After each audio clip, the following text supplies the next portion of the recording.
લોકસભા બનાસકાંઠા કોંગ્રેસ ઉમેદવાર પ્રદીપભાઈ ભટોળ પોતાના પ્રચાર પ્રસારમાં પહોંચી રહ્યા છે। વહેલી સવારનો સમય છે, અથાગ પરિશ્રમ છે, 42 ડિગ્રી જેટલી ગરમી છે અને તે બાદનો આ પ્રચાર પ્રસારનો કાર્યક્રમ ગણતરીના દિવસો બાકી છે। ત્યારે પ્રદીપભાઈ શું કહેશો, કેવું રહ્યું છે પ્રચાર પ્રસાર? ખૂબ સારું રહ્યું છે। લોકોમાં ખૂબ સારો ઉત્સાહ છે, લોકોમાં ખૂબ સારો આવકાર મળી રહ્યો છે। જે બનાસ ડેરીની અંદર 24 વર્ષ મેં જે કામગીરી કરી એના કારણે તમામ ખેડૂતો અને બહેનો બધા મારા ઉપર ખૂબ ખુશ છે। એટલે ચૂંટણીની અંદર મને ખૂબ સારો આવકાર મળી રહ્યો છે। ગામડાના લોકો આપણને ખાલી નામથી ને ચહેરાથી પણ ઓળખે છે। શું કહેશો, ખરેખર ડેરી ઉદ્યોગમાં 24 વર્ષ પહેલાં કેવો માહોલ હતો અને એમાં આપે કયા પ્રકારની મથામણ કરી હતી? 1991માં હું જ્યારે ચેરમેન થયો ત્યારે માત્ર 70,000 લીટર દૂધ આવતું હતું અને લોકો પશ્ચિમના લોકો તો વાવ થરાદના લોકો તો દૂધ ભરાવાની અંદર માનતા જ નહીં। દૂધ અને પુત્ર બે ના વેચાય એવું લોકોમાં માન્યતા હતી। એ ગામડાઓની અંદર મેં સવારથી સાંજ સુધી એક દિવસના 10-10 ગામોમાં ફરી અને લોકોની અંદર ખૂબ સારી જાગૃતતા લાવી, લોકોને વિશ્વાસ અપાયો તમને સારા ભાવ મળશે અને એના કારણે ધીમે ધીમે દૂધનો ધંધો ખૂબ વિકસ્યો કે આપ જાણો છો કે 2015માં આ ડેરીની અંદર રોજનું દૈનિક 50 લાખ લીટર દૂધ આવતું હતું। લોકોના જે રીતે આક્ષેપ છે સહકારના આવકના ખર્ચા સરકારમાં વપરાઈ રહ્યા છે, શું કહે? સહકારની અંદર અત્યારે સંપૂર્ણ રાજકારણ ઘૂસી ગયું છે અને આ સંસ્થાઓને પણ રાજકીય અખાડા બનાવી દીધા છે। 24 વર્ષમાં આપે ક્યારેય તમારો ખુદનો પ્રચાર નથી કર્યો। હાલના ચૂંટણી ઢંઢેરામાં ખાસ કરીને મંચ ઉપરથી આપ અનેક વખત બોલ્યા છો કે આ પ્રચાર પ્રસારથી દૂર હશું, આપની તકતી, આપનું નામ ક્યાંય નહીં હોય, માત્ર સેવા આપનો લક્ષ્ય હશે, શું કહેશો? જે સંસદ સભ્યને ગ્રાન્ટ મળે છે એમાં સંસદ સભ્યની પોતાની માલિકી પણ નથી હોતું। એટલા માટે હું મારા વિચારો પ્રમાણે મેં એમ કહ્યું છે કે સંસદ સભ્યની જે ગ્રાન્ટ વાપરવાની હોય એ યોગ્ય જગ્યાએ એમાં પણ ખાસ કરીને હું શિક્ષણમાં વાપરીશ। તો સામાન્ય રીતે સંસદ સભ્યો અને ધારાસભ્યો આ તકતીની અંદર પોતાનું નામ લખાવતા હોય છે। જે મેં નક્કી કર્યું છે કે સંસદ સભ્યની આ જે તે વર્ષની ગ્રાન્ટમાંથી એટલું જ લખાશે, મારું નામ કોઈ જગ્યાએ કોઈ તકતીમાં હું લખવા નહીં દઉં। પ્રચાર પ્રસાર અને આ પ્રકારની તમામ વસ્તુથી દૂર રહેશે। એકમાત્ર સેવા, એકમાત્ર લોકોની પીડા સાથે જોડાવાનું, તેમના કામને ન્યાય આપવાનું તેમનો મૂળભૂત ધર્મ રહેશે।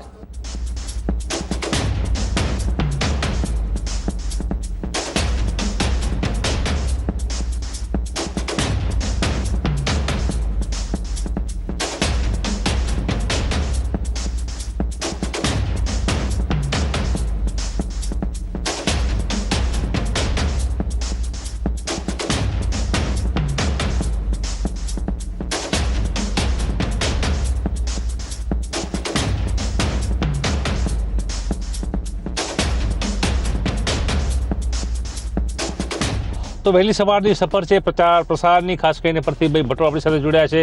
સરહદી વિસ્તારમાં લોકોની ચાહના છે, આજે પ્રચારમાં જઈ રહ્યા છે।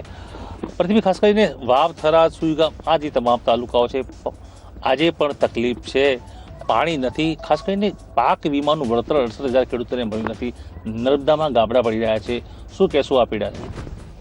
બિલકુલ સાચી વાત છે કે પાક વીમાનો પ્રીમિયમ લીધા પછી લોકોને પાક વીમાના પાક ફેલ જાય તો પણ પૈસા ના મળે અને આ એજન્સી જે નક્કી કરવામાં આવે છે પાક વીમાની તે સરકાર પોતે નક્કી કરે છે। તો સરકારની એમાં જવાબદારી થાય છે કે ખેડૂતોને પાક વીમાના પૈસા સમયસર મળે। નર્મદાની નહેરોમાં સૌ કોઈને ખબર છે કે વારંવાર ગાબડા પડે છે અને એ ગાબડા પડવાના કારણે લોકોનો જે પાક હોય, જે વાવેતર કરેલું હોય એ પણ ખરાબ થાય છે અને એનું વળતર પણ કોઈ ચૂકવવામાં આવતું નથી। તો આ કેટલું હલકું કામ અથવા એમાં કેટલો ભ્રષ્ટાચાર થયો હશે કે જેના કારણે વારંવાર આ કેનાલો તૂટે છે। બીજું, જ્યારે આ કેનાલો બનાવી ત્યારે ખેડૂતોએ બિચારાઓએ પાણીની આશાએ જમીનો આપી છે। જેમ કે સુજલામ સુફલામ બનાવી તો જે વાતો કરી લોકોને લોભામણી કે તમને તો તમારા પાણીના તળ ઊંચા આવી જશે, આજે એ બનાવ્યા પછી પણ, સુજલામ સુફલામ બનાવ્યા પછી પણ ખેડૂતોની જમીન કિંમતી ગયા પછી પણ હજુ સુધી સુજલામ સુફલામમાં પાણી નાખવામાં આવતું નથી અને એ નહેરો એમની એમ પડી રહે છે। તુરંત વરસાદથી એ પૂરાઈ જાય છે તો દર વર્ષે ખોટા ખર્ચા કરી અને એમાંથી માટી કાઢવાનું કામ પણ થઈ રહ્યું છે।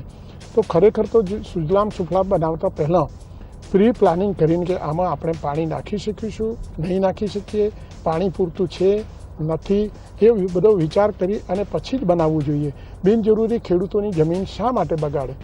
એટલે પશ્ચિમના લોકો નહીં, આખા રાજ્યના લોકો વીમા માટે કરીને સરકાર ઉપર ખૂબ જ નારાજ છે અને સરકાર આ પ્રત્યે કોઈ ધ્યાન આપતી નથી. ખાસ કરીને સાહેબ સરહદી ગામમાં હાલ બનાસકાંઠાની વાત કરીએ તો 11 તાલુકા અસરગ્રસ્ત જાહેર કર્યા છે, કેમ કે 2018માં અપૂરતો વરસાદ હતો. આના કરતાં પણ વધુ ભયંકર દુષ્કાળ ભૂતકાળમાં કોંગ્રેસના શાસનમાં પડેલા છે. તે સૌ કોઈ વિદિત છે કે તે વખતે ઠેર ઠેર ઢોરવાડા ખોલવામાં આવ્યા હતા અને પૂરતું ઘાસ, દાણ એટલું જ નહીં, ત્યાં દક્ષિણમાંથી શેરડી લાવી અને કોંગ્રેસની સરકારે પશુઓને આપેલી હતી, જે આજે લોકો યાદ કરે છે.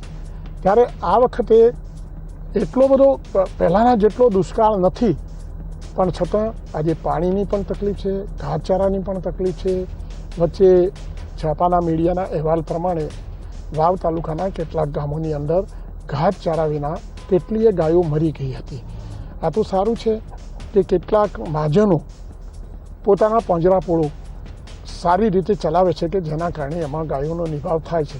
બાકી સરકારે જે રીતે આ ગાયોનો નિભાવ કરવો જોઈએ, પશુઓને ઘાસચારો આપવો જોઈએ, પાણીની વ્યવસ્થા કરવી જોઈએ, એ નથી થઈ શકતી. પ્રતિભી આટલા વર્ષથી ખાસ કરીને ગુજરાતમાં ભારતીય જનતા પાર્ટીની સરકાર છે. 2014થી 19 સુધી કેન્દ્રમાં પણ ભાજપની સરકાર હતી. બનાસકાંઠાનું પછાતપણું હજી કલંક દૂર થયું નથી. તે સંસદ સભ્યો ચૂંટાઈને જાય, એ સંસદ સભ્યની ફરજમાં આવે છે કે પોતાના જિલ્લાની જે મુશ્કેલીઓ હોય એની કેન્દ્ર સરકારની અંદર યોગ્ય રજૂઆત કરે અને ત્યારબાદ બંને ઉપર નીચે સરકાર હોય અને છતાં લોકોના કામ ના થાય, એ ખૂબ કમનસીબ બાબત કહેવાય. અત્યાર સુધી આપણા સંસદ સભ્ય ભાજપના ઘણા વર્ષો સુધી ચૂંટાઈને રહ્યા, તો એમની આ ફરજમાં આવતું હતું કે લોકોને જે મુશ્કેલી હોય એ મુશ્કેલી રજૂ કરવી. હું સંસદ સભ્ય થઈશ તો મારી ગ્રાન્ટ મોટે ભાગે હું સૌથી પ્રથમ શિક્ષણને પ્રાયોરિટી આપીશ.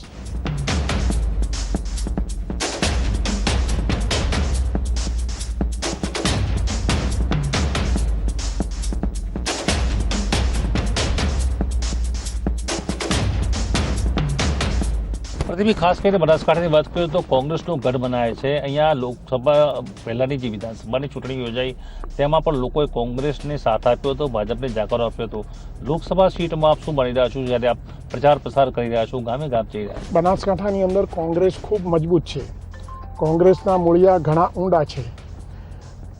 તમને ખબર છે કે 7માંથી 5 સીટ વિધાનસભાની કોંગ્રેસ પાસે છે, જિલ્લા પંચાયત કોંગ્રેસ પાસે છે અને 8 તાલુકા પંચાયતો પણ કોંગ્રેસ પાસે છે. એટલે કોંગ્રેસ બનાસકાંઠાની અંદર ખૂબ જ મજબૂત છે. એટલે મને સંપૂર્ણ વિશ્વાસ છે કે મારી જીતમાં કોઈ તકલીફ નથી અને હું 100% જીતી જઈશ. ખાસ કરીને સાહેબ પહેલી વખત દેખાઈ રહ્યું છે કે લોકસભાની ચૂંટણીઓ છે તેમાં બનાસ ડેરી આખું સત્તા મંડળ કામે લાગ્યું છે સરકાર તરફે, તેવા આક્ષેપો.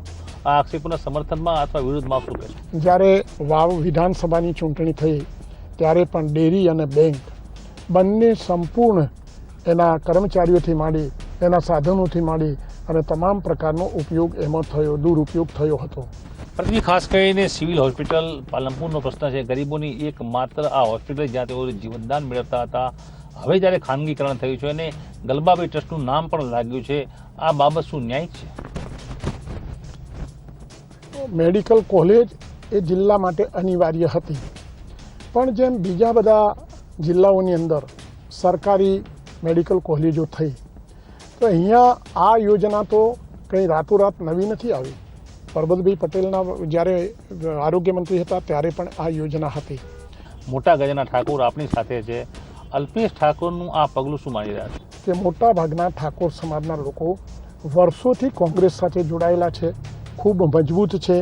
આજે પણ જિલ્લા પંચાયતના પ્રમુખ જે બહેન છે પીનાબેન, એ અને એવા અનેક લોકો જિલ્લા પંચાયતના સદસ્યશ્રીઓ, તાલુકા પંચાયતના સદસ્યશ્રીઓ, એ પોતે ખૂબ સમજદાર છે, પોતાનું રાજકીય ભવિષ્ય પણ સમજે છે. એટલે કોઈ અપક્ષમાં આવીને ઊભો રહે અને એને વોટ આપીને જીતાડે એવી મૂર્ખમાઈ કોઈ નહીં કરે. અને એ લોકો જે કોંગ્રેસમાં છે એ કોંગ્રેસમાં સારી રીતે અમારી સાથે કામ કરી રહ્યા છે.